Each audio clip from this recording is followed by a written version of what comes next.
Well, hello there, everybody. Everybody, hello there. Happy Tuesday.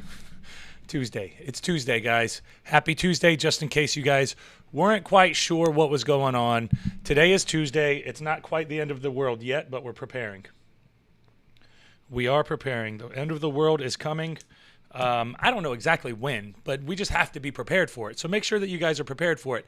What is up, Laura? Hey, thank you, Laura, for liking the page on Facebook. It came through on Facebook. But also go on and like it over there on YouTube as well, because we trying to build up that YouTube. Y'all know that. Y'all know that. But thank you, Laura. Thank you, Laura, for going on and liking the post. Guys, if you guys can go on and like the post, share, subscribe, follow, all of those good deals wherever you see it. And we're on D Live. You can subscribe on D Live. You can click like button on Facebook or YouTube.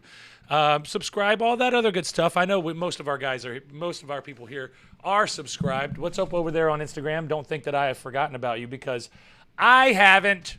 My voice. Thank you, Rick and Lori, for the likes. Thank you so much, guys. We obviously appreciate that here on the Just Jordane show. Oh no, come back. But thank you guys very much for, there we go, put that up a little bit over the Jordane deal, just so we're not covering up too much stuff. But anyway, I'll go on back to the chats real quick before we hop into today's subjects. And today we're going to be covering Booker T's A&D documentary and Shawn Michaels' A&D documentary. I got to catch up with a couple of those before, and I'm going to give a little bit of a review on those, which should be fun. And I didn't do any research for these. These are just watching and then just letting you know how much I enjoyed or not. But, you know, that's just part of the game, guys. That's part of the game. It's all a game. It's all a game. Anyway, Laura said, "Hope this is casual dress tonight. It's my day off. Not dressing fancy for this podcast." Well, look at you. You are not. I don't know. You're not doing what you need to do. Key frame rate is too low. Oh no. Are we still good on here? It looks like we're still good though. What is up, Rick? What's up, Heather? How are you? Glad that you guys have made it in here for the Just Jordane show. You guys know how the Just Jordane show is. It's all over the place, guys. It's all over the place. But we are going to stick to what we're supposed to be sticking to tonight. And we're going to stick with those reviews for Booker T and Shawn Michaels. But if you guys want to chit-chat about anything else, y'all know how that is. Y'all know the dealio. We're pretty open here for being able to chit-chat and talk and try to get each other motivated and rolling. Trying to keep us rolling. Trying to keep it rolling, as the philosopher Fred Durst once said. What's up, Blood? How are you, brother? Cena fan, 1985. I hate Shawn Michaels. I was never a fan of him. Why do you hate Shawn Michaels? What was it about Shawn Michaels that you hated, Cena fan? Did you what was it that you weren't a fan of, if you don't mind me asking? And then back on over here, Laura said, "And before you start with the reviews, what do you think about the New England All-Star Wrestling announcement today?" It sucks, but we're going to find some more venues. That's just another bump in the road, but we'll find another venue and we'll be fine. That's just part of the game. Sometimes they just want to completely change their direction. It's like whenever Turner was getting out of the wrestling business and they completely sold WCW for something super, super cheap, even though they could have made money. They could have turned it around and they could have made a lot of money. It turns out that they ended up bringing back wrestling 20 years later. So I don't know if they did really well or not. I know that their ratings doesn't seem like their ratings did as well without wrestling as it does when it has wrestling. But I don't know. I haven't really like sat down and looked at the numbers though. I'm just kind of going off of what I've seen and heard, and who knows what I've seen and heard, you know? But yeah, it does suck. New England All-Star Wrestling, the venue that we were just at Pins in what was it, Rockland, is not going to hold wrestling shows anymore. So now we're going to have to figure out a new spot to go to. But That's just part of the game. That's part of the game, guys. Like there's not much that you can do about that. You just have to keep moving. Roll with the punches and keep it moving. Wrestling has that type of reputation in most towns anyway. Kingston, thank you, Lori. Yeah, Kingston, thank you, Lori. Wrestling has that type of reputation when it comes to the buildings, because a lot of times, a lot of the outlaw mud show wrestling promoters will just let wrestlers do whatever they want to, and then they end up either messing up the floor at whatever venue we're at, moving the ring in and out, or they destroy something. Like they'll destroy something that's property of the buildings, or they'll take a chair and hit somebody with it and bend it all up and ruin it, and it just doesn't work. It just doesn't work. So, that it sucks that we have to go, but if it wasn't going to work, if it wasn't going to work anyway, it's better for us to get out of there as quickly as we could, so that we can continue on and start trying to make money elsewhere. Lori, what is up, Lori? Kingston, thank you, Lori. Laura said, I was going, that was my birthday show. I decided to change my mind and do something else for my birthday, and Pins decided because Mama Laura couldn't go, they would cancel. Yeah, Pins had to cancel. That's the crap thing about it. Pins had to cancel. Let's be honest here. They didn't have to cancel. They decided to cancel. There's not much you can do about that when it comes to the whole cancellation deal. You just kind of roll with the punches and deal with it. Well, yeah, it sucks. It sucks because we thought we were doing good business there, but you never really know, guys. You never really know. That's the crap thing about it. I know I hate that my voice is not up to par as it should be. Looks like everything else is working great, though. I was going to see... never mind. Damn. Okay, so Facebook, it's too low. And then let me see. It's got a little technical thing that popped up real quick. So now I want to see...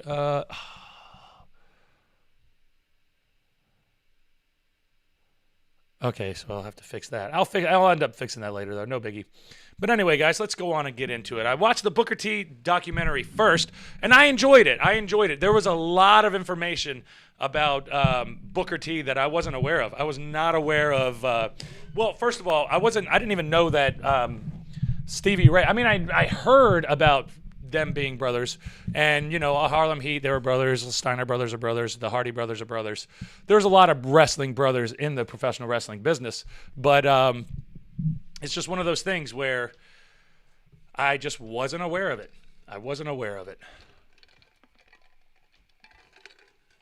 And I was a big Booker T fan, so it was cool because I wasn't aware of a lot of his early stuff. And, like going to prison. I was aware of the going to prison thing because of the WWE. The WWE one did it. Shoot, I lost my train of thought there. There was a comment on there, but that ended up being the same comment that was already there. And then I brain farted. But I wasn't familiar. I wasn't like super familiar with Booker T's. I wasn't super familiar with Booker T's backstory when it came to. I knew the prison stuff, but I didn't know their struggles growing up as kids. And Stevie Ray was the oldest, and he was older than Booker T. And Triple H versus Booker T at WrestleMania 19. Yeah, exactly. It's one of my favorite matches. I wished I would have preferred, being the Booker T fan that I am. I preferred Booker T. I wanted Booker T to win, and he didn't. He didn't get it. He did not get that. He didn't get the win because Triple H needed it. Triple H was a young and up and coming talent at the time, and he really, really needed that win against Booker T. He was champion. He was already champion, but Booker T really needed that win because people needed to understand that like Triple H could beat Booker T. Booker T didn't need that win, Booker T was, he was up and coming. He was getting ready, just like Triple H. No, I think that Booker T, I still, to this day, prefer Booker T winning that. I still think that Booker T should have won that match, Triple H versus Booker T at WrestleMania 19. But Not much you can do about it. That's just part of the game, guys. That's just part of the game. I did like when Booker T finally got into WCW, and they were in Harlem Heat, and they were there with Sister Sherry. And of course, Booker T with his viral video talking to Hulk Hogan. If you guys don't know what I'm saying about that, that's always one of the most noteworthy videos from Booker T, especially because Booker T. He just got into it, man. Sometimes when you're cutting promos, you just get into it, and it's just part of the game. That's just what it is, That's just part of it. There's not much you can do about it. He said what he said. He said what he said, guys. He said what he said. Cena fan, the segment before WrestleMania 19, Triple H mentioned Booker T in jail. Yeah, exactly. And that was part of Booker T's story for that storyline, was he was talking about the hard way that he had to come up in the world, and then this was like finally his culmination of finally make it to WrestleMania. But didn't win, but still in WCW, so he proved himself after the tag team stuff. They had the tag team stuff going on, and he was working his way up. Stevie Ray was like, "Nah, man, I gotta chill. I'm not going to be pushing it like this anymore." And everybody was like, "Hey, Booker T, you've got singles competitor written all over you." And I was always a fan of Booker T when I was younger. And this was before the Spinaroonie. This was the Raise the Roof days. So I was a Booker T fan with the Raise the Roof days. Cena fan said, Booker T, former WCW TV champion and 5-time WCW champion, and 2-time WWE champion? 7-time world champion and all? Good stuff. Not a bad career.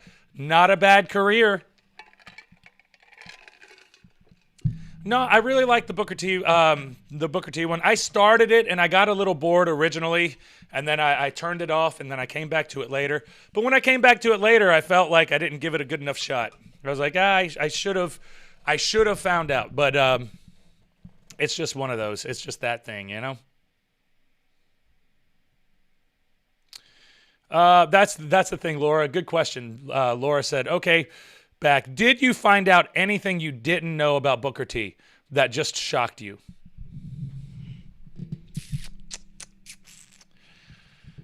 No, nothing shocking.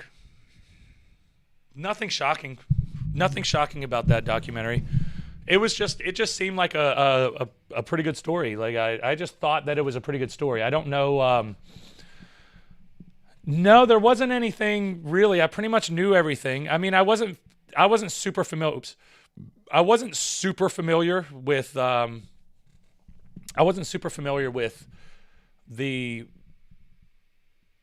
early stuff whenever they were kids and his sisters were talking and they were talking to his family members, which was pretty cool. It's just one of those things. Let's see.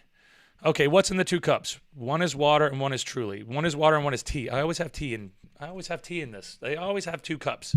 What are you talking about, Laura? You don't pay attention to me? I always have 2 cups. I have water and I have my black tea. Fridays, it's usually Truly's, or, I don't know, Thursdays sometimes. It depends on the day, really. It depends on the day. My day's not over with after I get done with this, though, so I can't really drink. But, yes. Laura said, I like how they did it. It was in-depth enough and seemed real honest. I liked it a lot. Yeah, that's the thing. There wasn't anything that really shocked me about it. There wasn't anything that really made me think, oh, my God, I can't believe this. Booker T? Damn. I didn't know about that. Damn, I'm trying to think. He didn't have any controversies. He was pretty fucking straight-laced. Booker T really didn't have many problems growing up. He did growing up, but he didn't have it in the wrestling business. He seems like he always kind of had his shit together, Cena fan, Booker defeated Chris Benoit and Finlay in the same night at the Great American Bash in '98. Nice. That's awesome, Cena fan. It was definitely good though, and I like the honesty of it. I think that I'm starting to like these A&E documentaries better than the Dark Side of the Ring. And I know the Dark Side of the Ring is called Dark Side of the Ring for a reason, and it's going to have a base of negativity. But why does it all have to be so negative? Why can't we go over some of the good stuff? Why can't we like make you like Jim Cornette said at one of the previews for the upcoming season of Dark Side of the Ring? He said, "How come we don't have a happy side of the ring or a light side of the ring?" It seems like the A&E documentaries, they go over the struggles and they go over everything that's going on, and it's just one of those things. Laura said, "Where is everyone? I am the only one on YouTube." Laura, it depends on the day, Laura. Some days we're heavy, some days we're light. It really depends on the day. Today it seems like we're a little bit lighter on Facebook and YouTube and all the normal deals that we have them on there, but that's okay. That's just part of it too. You know, I've already talked about that. Lori, the Bret Hart one was really good. That's my next one that I'm going to be going over, Lori. I am going to be going over the Bret Hart one. But I still have the Mick Foley one that I want to go over. I do want to talk about some of the Jake the Snake documentary. Which one else? What other ones? What other ones do we have out there that I haven't went over yet? Definitely Bret Hart. Any of the Dark Side of the Rings that I'm missing? I don't really give a shit about Brian Pillman. I mean, I guess we could watch it and go over it. Let's see. Any of the other ones? Is there anything else that we're missing? I don't think there are any others that we're missing. I don't think anyway. Hey, Boston baby, how are you? Happy Tuesday, Boston baby. I hope you are having a good time. Laura, I didn't see that. Laura said, "I know you have the shit." You know I have the shit? I don't have the shit. Come on. Cena fan, The Ultimate Warrior. I have a whole show of us going over The Ultimate Warrior and The Ultimate Warrior A&D and Ultimate Warrior Vice. So we're on both. We're on both of them. So that's on. I don't know which episode it is though. We can go back. It was like last week though, so it might be like episode 90 or like 88, something like that. But if you go back, I called it Ultimate Warrior Vice versus Ultimate Warrior WW or A&D. Boston baby, good. You? I'm good. I'm really good. I'm hanging out. We're doing our live show. We're getting everything rolling as much as we can. And yes. Patricia Bryant. Hey, there you go. Couldn't get you on Facebook. Had to get on Instagram. Hey, Patricia, why couldn't you get on Facebook? What's wrong with Facebook? Is Facebook messing up again? Is that what's going on here? That could be what it is too, guys. I could be having some technical difficulties over here on Facebook, and that's why it's dying, and it's not getting pushed so much to our normal viewers. Seems like it anyway. Laura said, A&E as a network is more gritty with their shows, but you are right. It's nice to have the whole picture, not just the bad stuff. Yeah, I like the whole picture, not just the bad stuff, because the bad stuff is not the bad stuff. We know the bad stuff, but a lot of the bad stuff we didn't know, and you should know it. You should be aware of it, but exploiting it so much to where it's like all wrestling is so evil and bad. It's not that bad. I mean, it's a lot of traveling, and you hurt when you're wrestling. But the wrestling business itself isn't bad. Everyone who's in it aren't inherently bad. I mean, we're a bunch of head cases, but that's a lot of wrestling. That's wrestlers for you anyway. It's just like the whole comedian thing. Comedians are head cases. Wrestlers are head cases too, probably more so because they're putting themselves on the line physically and really hurting themselves. So, who really knows, though?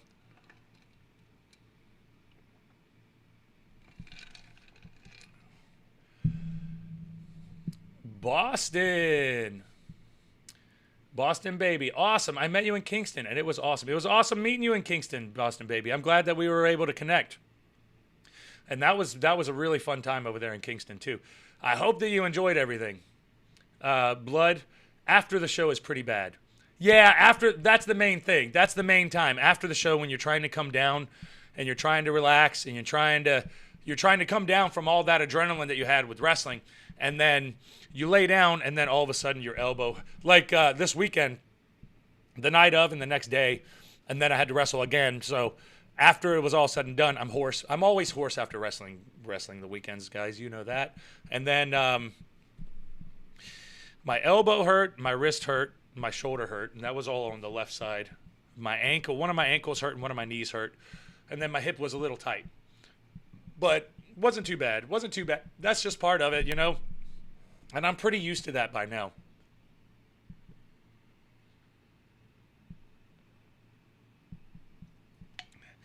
Boston, baby. I did enjoy it. Look forward to going to more shows. Definitely.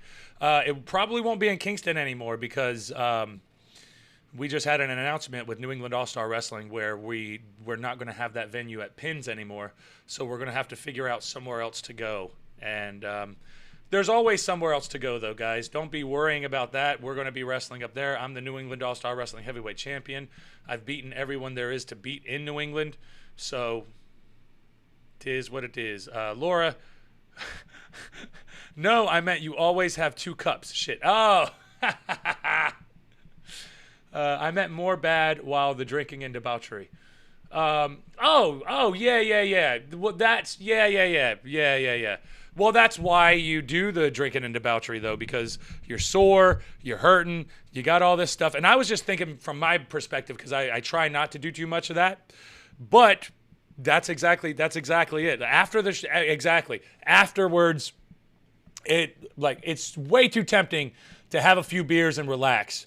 But for me, I know that after I get done wrestling, I got to stretch and I got to do my hip exercises. I got to do a bunch of little things so that I can feel good for tomorrow. And if I don't, I'm going to wake up my body's going to be tight, everything's going to hurt, and I like to avoid that. So I'm different though. I try not to party too much when it comes to being on the road. I will, but that's just part of it. You know, and it's like Blood was saying, like the debauchery after the shows, it's so tempting, especially on indie shows. Most indie shows have a fucking cooler of beer ready for you. And you could probably drink before. And be okay. But who knows? That's just part of it, you know? Laura said, stop talking about Kingston. Still so upset. Yeah, I agree, LOL. But July 10th is coming, and someone is getting a nice steak tip dinner. Oh, my God, Laura, you're going to spoil me. I'm so looking forward to that. Especially right now, I'm hungry. Boston, baby. Dorchester. Come to Dorchester. On the way. And I'll ask him. I'll ask one of our promoters up there and see what he's thinking, if he's thinking close to Dorchester. I'm not too familiar with up there. I'm based out of Baltimore. So I'm not too familiar with where exactly Dorchester is based on, or compared to where their main spot is or their home base is. So, but I'm pretty sure I think we've wrestled in Dorchester before. That sounds so familiar. Or maybe I wrestled for another company up there in Dorchester, possibly. I think anyway. I'm not too sure. Don't quote me on that, but definitely clip it out of context. Don't quote me, but clip it out of context. Cena fan, 365 days a year for pro wrestlers being on the road is tough. I'm not a wrestler, I'm a fan. I read the books and go to the shows. Right, exactly. Being on the road that often is one of the toughest things that you can do because you're always on the move. Who knows what the effects of flying has on your body, and then flying so often, that's why it's just so much better to just try to. That's why a lot of the guys are doing like those big buses. They are riding on the big buses so that they can get a little bit of rest before they go. And I'm sorry, guys, I got like 3 hours of sleep last night, so I'm really needing my caffeine, and I'm hanging in there. We're gonna get through this. We're going to get through this, okay? I got like 3 hours of sleep last night. It was just. It's been a long past couple of days. All good stuff, though. All good tacos. Blood. Blood said, and a strip club next door. Yeah, if you got a bunch of wrestlers and you've got a show going on, or if it's at a strip club. One of my first wrestling shows that I ever did, when I was 17, and one of the first matches I ever had was in a strip club. And there were a bunch of strippers asking us to sign their boobs. And it was a Panama City, Florida strip club. And I don't think that it was high quality. I don't think it was a high quality strip club. I'm not. Blood would probably have a better idea than I would, but I don't think that this was a high quality strip club. So, and I don't know how they fit the ring in the strip club. There was like a pole. They weren't dancing. Their girls weren't dancing, but they had just finished, and they kind of had. It seemed like they felt some kind of way with us being there because it was a Friday night, and I think that they might make money on Friday nights, and we didn't. We did not make any money. We didn't draw anything. But the silly thing about it is the show was scheduled on that Friday, and it just so happened that a hurricane was coming. So we had a show for a hurricane during a hurricane because the promoter said, I'm not going to cancel the show. Okay, so then we literally drew 3 people. And this was one of my first shows that I had ever been on. And I'm thinking, what the fuck is this? This is awesome! This is awesome! All I want to do is wrestle. There's 3 people in there. We have to entertain them! That's all I was thinking. Now I'd be like, cancel the fucking show, dude. You're going to lose out. Save it. And then, but at that point, I had to be in the ring. I had to be in the ring. And I was 17. I ain't telling nobody I wasn't 17. I wasn't 18. But I was in that strip club getting my work in. But there was only a couple strippers. There wasn't like, they were just there. I think they were just kind of hanging out. They weren't there to work. They were not there to work.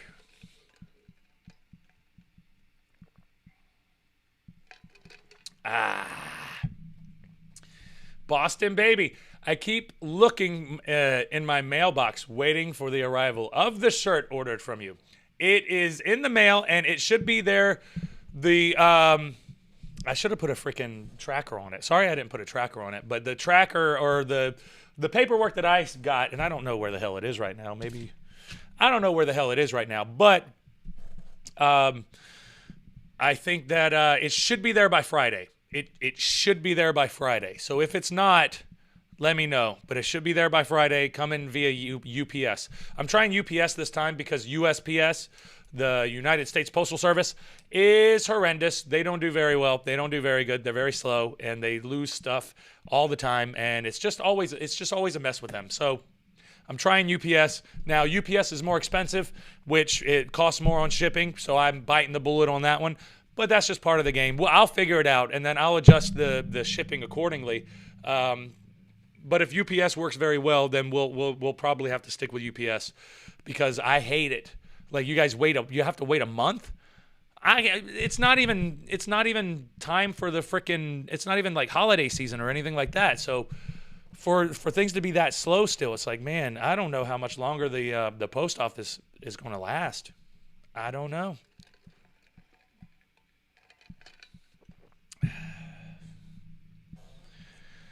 Laura said, I should find you a promotion to wrestle in Knoxville, Tennessee. The week that I'm going there. What week are you going there? I love Tennessee. Tennessee is beautiful. Tennessee is gorgeous. Tennessee is amazing. Tennessee is the only 10 I see. Blood. Blood. I worked at Legs in West Virginia with Nash. Tremendous. Blood, is that the strip club you brought me and Larry to? Is that the same strip club? Is that the same strip club? Me, you, Larry, and I think it was Ray. Was it Ray? Was it Gold Thumb? I think Gold Thumb was there too. And we had like this MILF stripper, and I think Ray was so in love with this older lady stripper. He was all on her. He was in love. We got a lot of stories from back then. Yeah, that's awesome that you worked. How the hell did that happen? When was that? When did you do that, Blood? That's fucking amazing. I love it. That's fucking awesome, dude. I'm jealous, actually. I'm pretty fucking jealous about that. And I'm glad that I remember that strip club. It's funny how you remember that specific one, but I don't think I went to any other strip club with you guys. I think that was the one, and that was the main one.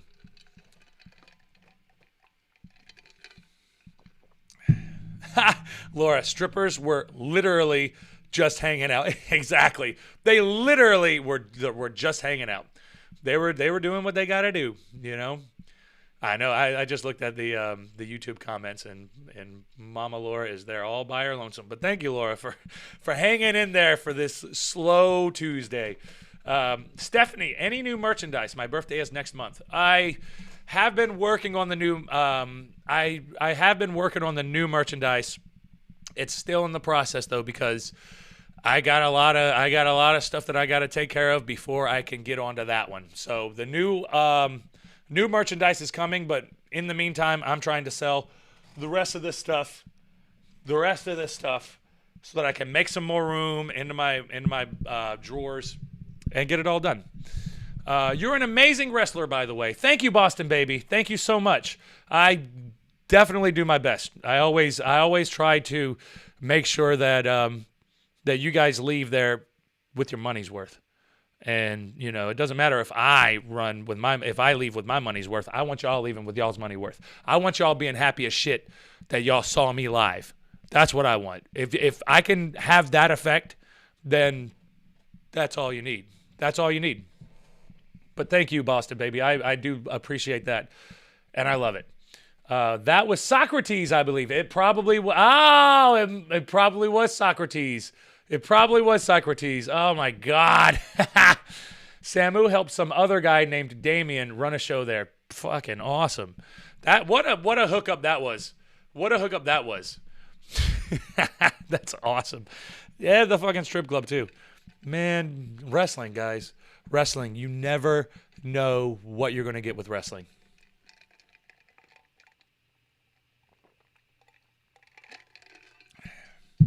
Stephanie, I'm always happy, and you always make it worth it while you stay and talk with the fans, do photos.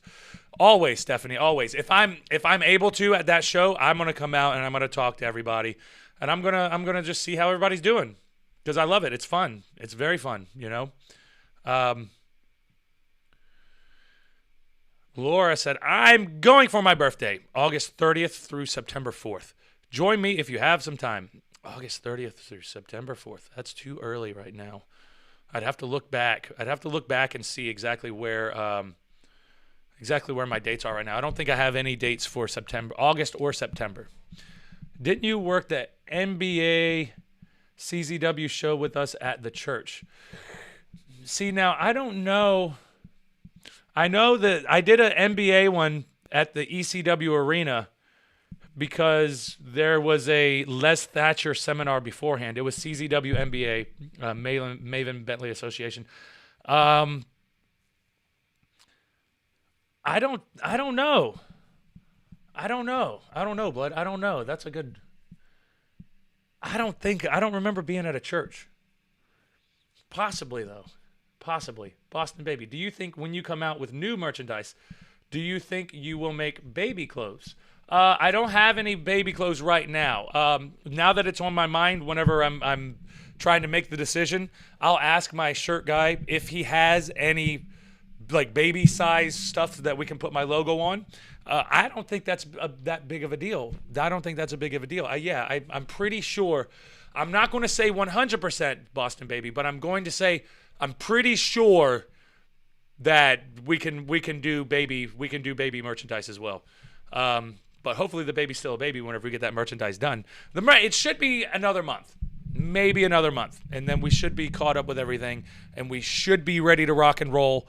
But you know how that is. It's hard to tell. It's very hard to tell. You never actually know for sure.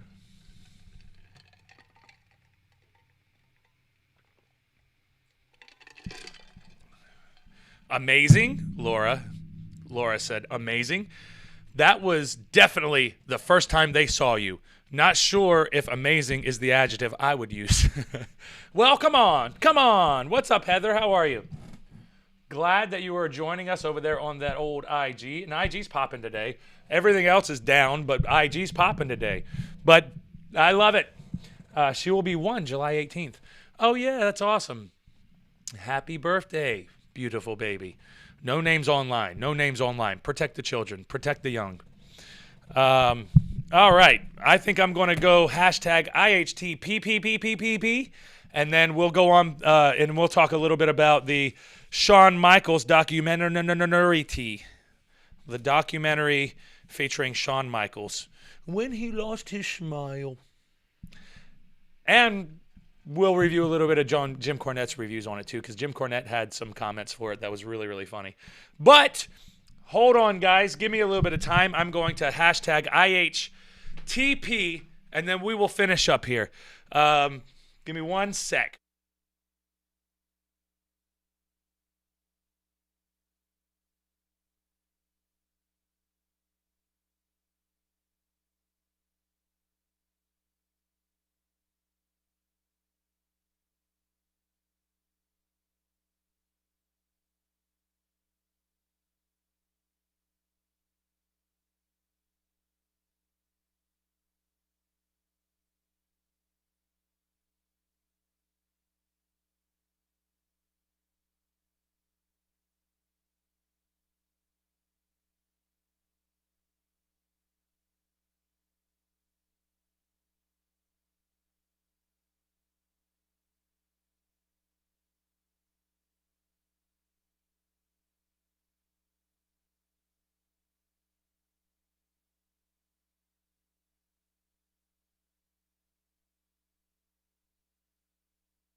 How about now?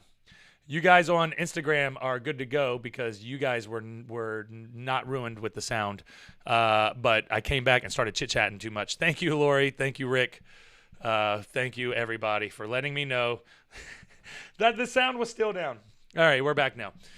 But anyway, you didn't miss anything. I was just prefacing us for the old for Shawn Michaels. So Shawn Michaels grew up as an Army brat. He never really had like lifelong friends because he traveled around all the time, and wrestling was what he gravitated to. He told his parents he wanted to do wrestling. They didn't understand it. They didn't get it. They didn't appreciate it. And he went right on out the door and then started doing it. Thank you, Laura. Yes, sound is back. Thank you, guys. Sound is back. Stephanie, awesome. Thank you, guys. Yeah, I just forgot to swipe it back up whenever I got back from taking the PP. I turned the audio down so that you can't hear me PP too much. But then Shawn Michaels, one of the few. I just want to kind of go over some of the noteworthy stuff that we all are aware of, that we all know about, because there wasn't really any revelations in this documentary either that was shocking. I do appreciate how honest he was with his drug use and with the issues that he was having mentally when he was the champion, and how insecure he was about himself and just himself as a person, as a performer, as a wrestler, as overall everything. And that might explain a little bit why the drug use was so heavy, and that might explain why he was acting the way that he was acting.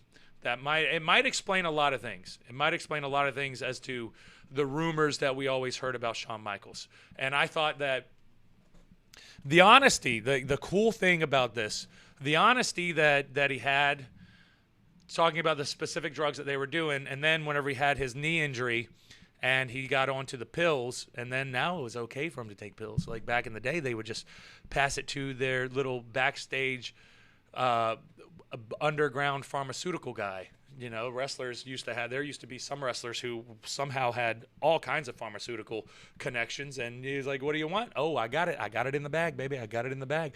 They would hook each other up with all kinds of stuff.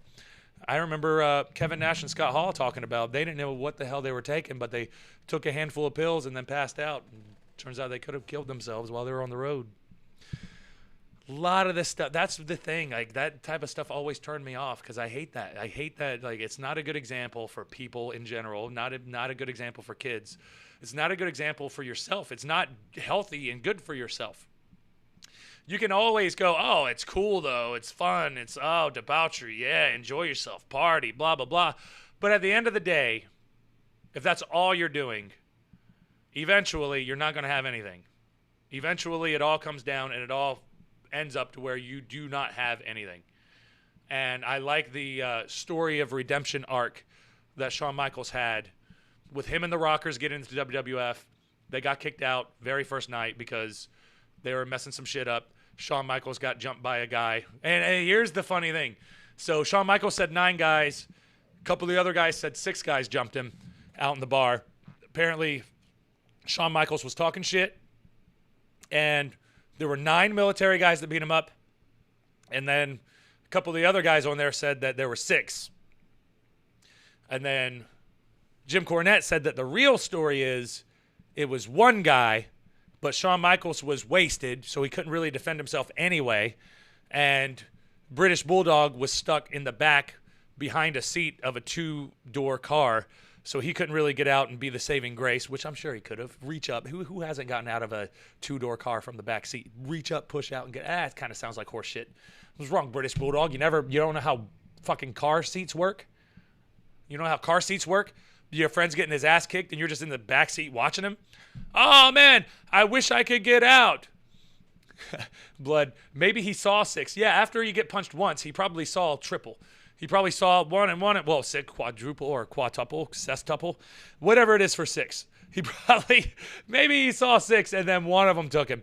Maybe there was like 6 of them talking shit and then one of them followed him out. Or maybe it was 6 of them that jumped him. Jim Cornette has a different story. So that's the beautiful thing about wrestling. You never really know what the real truth is because we're all workers. We're all liars. We all are very good at lying too. That's what we train ourselves to lie to you guys. We're working ya. We're working ya. And it's beautiful. I love it. Best art in the world. Best sport in the world. Best all of the above in the world. I love it. Maybe he did see 6, though. Either way, I don't really think that everybody gets your ass kicked. I got my ass kicked before. Shawn Michaels got his ass kicked. He was drunk. so what? I don't really think that's that big of a deal. It sucks that if you're the champion and then they want to try to build you up and make you look good and all that other good stuff, and then you're out getting drunk, getting beat up by regular people. Does not a good look. Like it's like BJ Penn getting knocked out by a fat guy. Like BJ Penn's career is pretty much over after that because he was at a bar talking shit and a fat guy knocked him out. Because that can happen in the real world. Nobody's stopping somebody from just walking up and clubbing you. Just because you're a badass UFC fighter doesn't mean that this fat guy ain't going to come over there and try you. People try each other, you know? So, of course, like, I believe the story. How many was it? Was it 6? Was it 9? Was it 1? I don't know. Something happened. He got his ass kicked. He didn't get killed, though, so it wasn't that big of a deal. But I like that, though, because they did 9 and they did 6. So they knew what they were doing. They made sure that there was no there was no contingency. Like they weren't telling the same story. There's some problems here. These variables don't match from one person to the next. And then Jim Cornette comes out and he has his own story about it, and he's like, "No, it was one guy." But Jim Cornette got his story from somebody who was apparently there. But all of them, everybody who's telling their stories were apparently there. So what do you do? What can you do? How can you prove it? You know. I guess it's all just stories and books and stuff. Because I read Shawn Michaels' book. It's been a long time since I read Shawn Michaels' book, though. And I do remember that story. And I do remember thinking, like, it makes sense, but it is what it is, you know? Laura, wow, wrestlers always lie. Maybe I will rethink this friendship, LOL. If you just lie...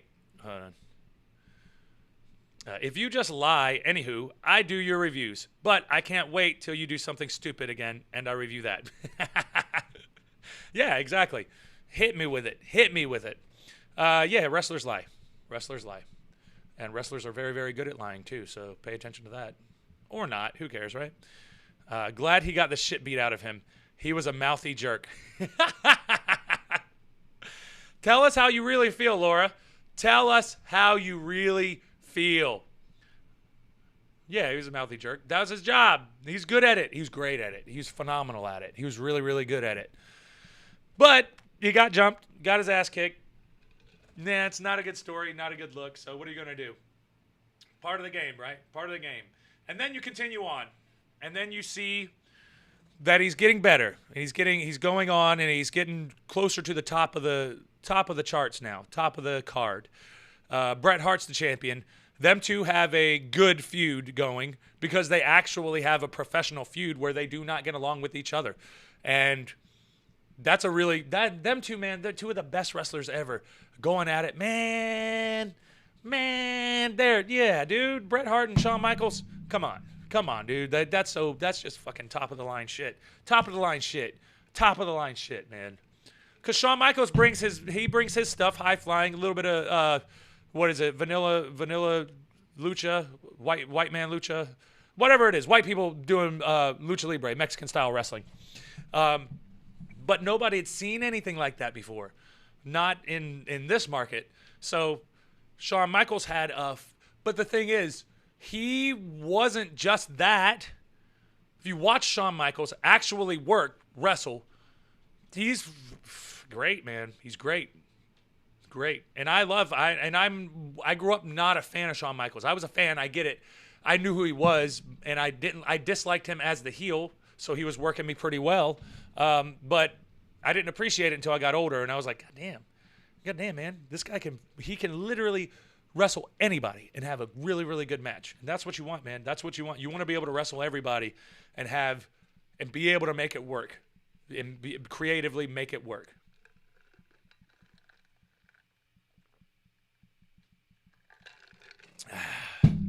So then we get to the Montreal Screwjob. And you guys should know the Montreal Screwjob by now. If you don't, then Google it. But the Montreal Screwjob is Bret Hart signed with WCW for a better contract than he was getting with WWE. There's a lot of backstory to it. I'm just going to give you the quick synopsis. I'll give you the cliff notes of it, if you will. And he was moving to WCW while he's the champion. Now, they wanted Bret Hart to lose the title before heading off to somewhere else. They wanted him to lose it in Canada. He refused to lose it in Canada. They did not want Bret Hart going to WCW with the WWF Championship and showing up on television and crapping all over WWE. Whatever you want to call it. Hold on. Hiccups, guys. Hiccups.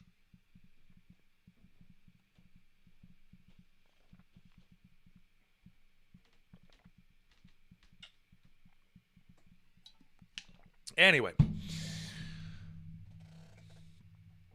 Where was I? I'm trying to remember exactly what the point was that we were at because, oh, no, it was a Montreal screw job, a little bit of the backstory in the Montreal screw job. So, obviously, Vince McMahon, being the owner of the company, does not want his champion showing up on another television show with another company and shitting all over. Of course you don't want that, but you would think that he'd be able to find a better way to go about it.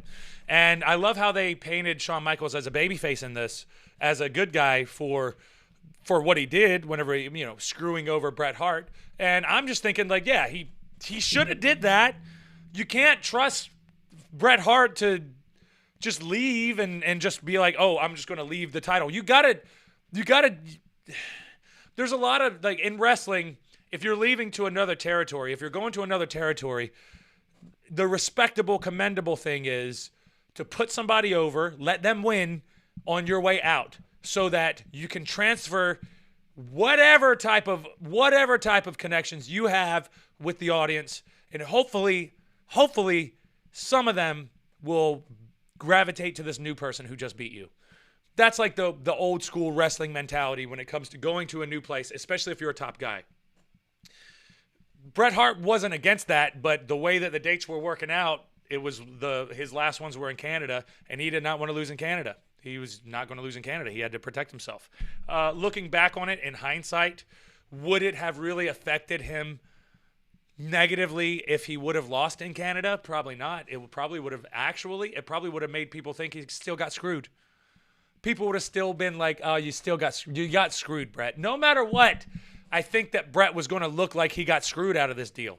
He was just going to look like he got screwed, and he did get screwed. And I want to say that he was going to screw WWE, but I don't think that he was going to drop the belt the next night. Yeah, it was on Raw, right? I think it was on Raw, but he wanted to drop the belt the next night, but they wanted him to lose it at the pay-per-view during an actual tough match, during an actual like money match. He wanted to drop it the next night. They're like, no, man, we need you to do your job. We did hire you for a job, so now you're refusing to do the job that we need you to do, so what's our options? Well, let's weigh our options, shall we? And if you guys have watched The Dark Side of the Ring about the Montreal screw job, then you've seen Cornette and Russo arguing back and forth about who it was that originally came up with the Montreal screw job plan. Now, my first reaction is to believe Jim Cornette. Just because Jim Cornette, like, he's a wrestling historian, he knows so much about wrestling. Vince Russo doesn't seem to know that much about wrestling. He's been in wrestling. He's worked in wrestling for a long time. He knows something about working people, that's for sure. But he doesn't have that base historical knowledge that Jim Cornette has, because Jim Cornette was a super wrestling mark, like me. Reading you consume as much wrestling stuff that you can. Hey, thank you, Karen McDaniel, for the like. And if you guys can go on and like the page or like the stream, that helps push our stuff out to everybody else. But here we go. Laura. So does that what it means to get someone over? It's to help a newcomer. I'm still not used to the lingo. Oh, the lingo, you get somebody over, you're trying to get them popular. So if you get them popular with the crowd, you get them over with the crowd. That's like that's one of the old school terminologies from back in the day. Whenever they couldn't just say, like, they would have to send it to each other with via what was that called? It was the beeping, beep beep beep beep beep beep beep beep beep beep beep, and they would send each other the results. I can't remember exactly what the thing is, but it was one of those. They would fuck. It's bothering me so much now. I can't remember exactly what those things are called. But you know what I'm saying. That's just a layover from way back in the day. You would say like John Cena over Stone Cold, and these people just see some random names and they say over, and I don't know what that means, so we'll keep it moving. So a lot of the terminology, a lot of the kayfabe terminology stems from trying to keep the secrets from the general public, and that also includes people who are working at these places that were sending the messages back and forth for whether they wanted to, what they wanted the results to be. So they would send the results, and it would be like, it would have like its own little kind of secret guarded message, you know, and you have your own terminologies for all that stuff too. Morse code. It wasn't Morse code. It wasn't Morse code, but it didn't have to be in Morse code, but it was telegram. They would telegram it. Thank you though, Rick, because you can Morse code and telegram, but it was a telegram. So they would telegram the finishes and the wins and the losses and whatever they wanted into the no Laura Morse code, but that was pretty close to what I was thinking, but it was telegram.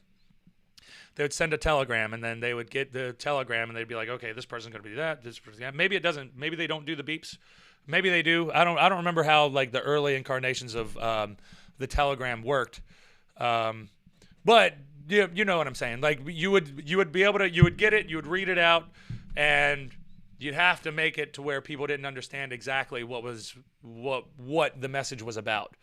So that's just one of those things that go back there. But that was what people expected of Bret Hart, but Bret Hart was also trying to protect Bret Hart, so you can't really fault him for that. What did happen was one of the best storylines to have ever happened to all of them, because I'm talking about it right now, and it's 2021. Telegraph. Thank you, Blood. Thank you. Telegraph. Exactly. Fucking A, man. I forget words. But yes, telegraph, telegram, y'all know that thing. But that was what they wanted from Bret Hart, or that's what people expected from Bret Hart.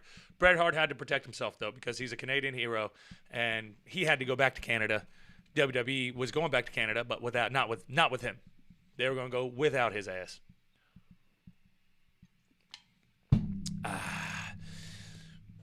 So they kind of paint him in a babyface light because Vince McMahon's like, hey, and I always was like, what was it, the Bruce Pritchard thing where he was like, you guys need to respect Shawn Michaels because what he did for this business, he put himself out there. Whatever. The boss told you to do it. The boss tells you. I don't really think it's that big of a fucking deal. The boss wanted you to do it. Go out and do it. Simple as that. It's not that big of a deal. He's not a saint. Not Superman. Sure, he was the only one in the position to be able to do it, but I'm thinking, the guy that's paying you tells you to do something, and he pays you for you to do what he says, you're probably going to do what he says.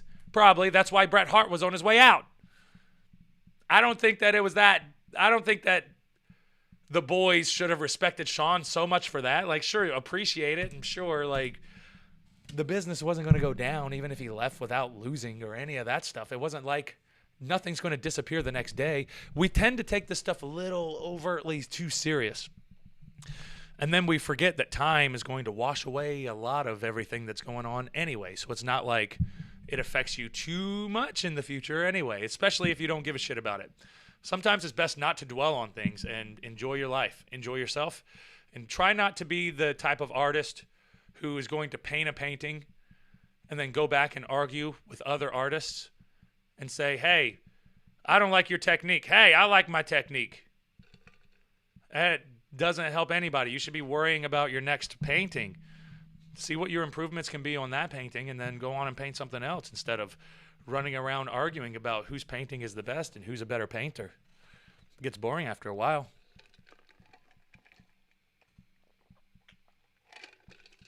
So he did the Montreal screw job. Big deal.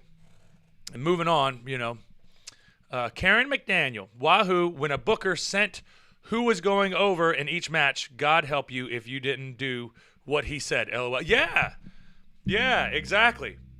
Like Wahoo McDaniel. Thank you, Karen. Wahoo McDaniel. When a booker sent who was going over in each match, God help you if you didn't do what he said. Especially those old school promoters, especially those old school bookers, especially. That's the thing, man. That's the thing. Thank you, Karen McDaniel, for that. That's a good insight for everybody. Wahoo McDaniel would probably be the one to whoop people's asses because of it. But you got to protect the business at a certain point. You got to protect it. You got to protect yourselves. That's how you make your money, so people aren't taking it too seriously. And then after that, it got into a lot of the regular wrestling stuff. Like he got injured with the. I'm so like half and half about it though, because I know that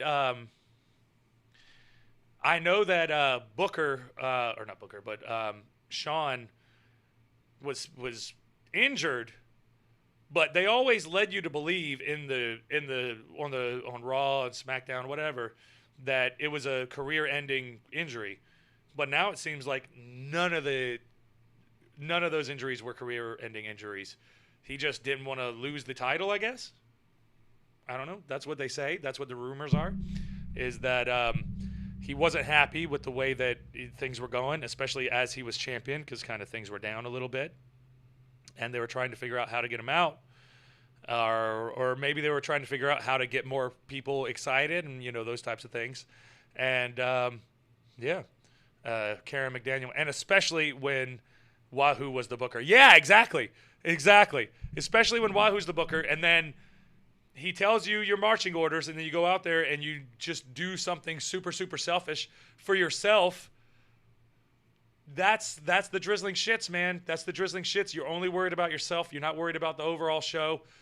That goes into what Vince McMahon's problem was with Bret Hart. Bret Hart was, as rightfully so, he should be worried about his own business as Bret Hart is, but you have the business of the wrestling company that you've been in for the past 10 years, and they want you to do something, and you're on your way out. Seems like you should do the right thing. Seems like it. What is the right thing? I don't really know if there's a right thing anymore. I don't know. Everybody was fine after it, Bret Hart went and got kicked in the head by Goldberg, and he lost his career after it. So, maybe if he wouldn't have did that, his career wouldn't have ended so quickly, and he could have continued on having some epic matches. Maybe he could have had some epic matches. I don't know, though, because he was getting up there once he got older. But anyway, Shawn Michaels. Shawn Michaels had those injuries, and then he had to slow down his schedule. And that might be a thing that helped him whenever he got older. As he got older as well, was slowing down the schedule a little bit, and then showing up, getting the TV stuff done. And all of his wrestling was already amazing, especially whenever he came back with his comeback match against Triple H. Obviously, didn't lose a beat, didn't lose anything. Kept rocking and rolling, kept doing what he was doing, and it was cool seeing that, because you take a little bit of time off, you start thinking like, oh man, I'm too rusty. This isn't going to work. This is going to be bad. But it turned out actually being good. But I don't think that he was as injured as he said. I think that he was probably working everybody because he just wasn't feeling it. He was probably more emotional about losing his smile than anything. And you lose your smile, that's pretty sad. That's sad times. And then you see, he found his wife watching TV, which was cool. She was a Nitro girl. What else? Anything else interesting from that documentary? Because then once we got to the later stuff, I'm more familiar with the later stuff, and the Ric Flair matches, the Undertaker matches. Those were all very amazing, and you can't not appreciate that. You gotta appreciate that. Good stuff. Good documentaries. I like the Booker T one. I think that the Shawn Michaels one was a little more in depth. I'll probably cover the Mick Foley one a little bit later this week or next week. We'll see how that goes. We're probably going to do a Friday night show this Friday night try with good old Jimbo, and I might have some of my family members on. We might do a Friday night fire. I might do a live. We might just do a live show out, and I'll set up the camera and I'll set up some of the microphones, and we can just go out there and hang out. We'll hang out by the fire, and we'll just have a fire night. It'll be an experiment. It'll be interesting to see, if it turns out to be pretty cool or not cool or whatever. But we'll see how it goes. That'll be fun. So that'll be this Friday. We'll see how that goes. Other than that, man, I hope you guys have had a great day, great Tuesday, great fun. This was a fun episode. This was a really fun episode. Lori said, I met her when she was a Nitro girl. Go fucking figure. That's a small world, Lori. Small world. That's pretty badass, though. That's pretty badass. But anyway, guys, I appreciate you all. It's always fun, especially you guys over there on the IG hanging out. But I'm going to go on and hop off of here so that we can move on and keep things rolling. Those were fun documentaries, though. They weren't like, there wasn't any type of revelations where I was like, what the fuck is this? This is crazy. What is going on? I wasn't expecting that from Shawn Michaels or Booker T. But they're good. They're good. If you're less familiar with the business, they'll probably be really good. But I'm so familiar, and I've taken in so much wrestling content that it's just what it is. It's just what it is. That's just part of the game, That's just like I know. I'm so familiar with all the stories. It's like just a refresher for me. So it was just like that with the Stone Cold one. Roddy Piper was a little bit more. Macho Man had the stuff at the end with his girlfriend where he had the cameras hooked up, which was a weird, like spying on his ex or whatever. What else we got? What else we got coming up? I saw the Dynamite Kid, Dark Side of the Ring. Might do that one soon. I haven't watched it yet, but definitely worth checking out. All right, guys. Gonna hop off here. I hope you all had a great Tuesday. We'll see you all tomorrow. Tomorrow, if I do a show, it'll be earlier. But if it's past 5 o'clock, there ain't gonna be a show. I'll see you all later, though. Have a good night. If we don't, we'll see you all on Thursday. But I should have an earlier one tomorrow. Hope you all have a great night.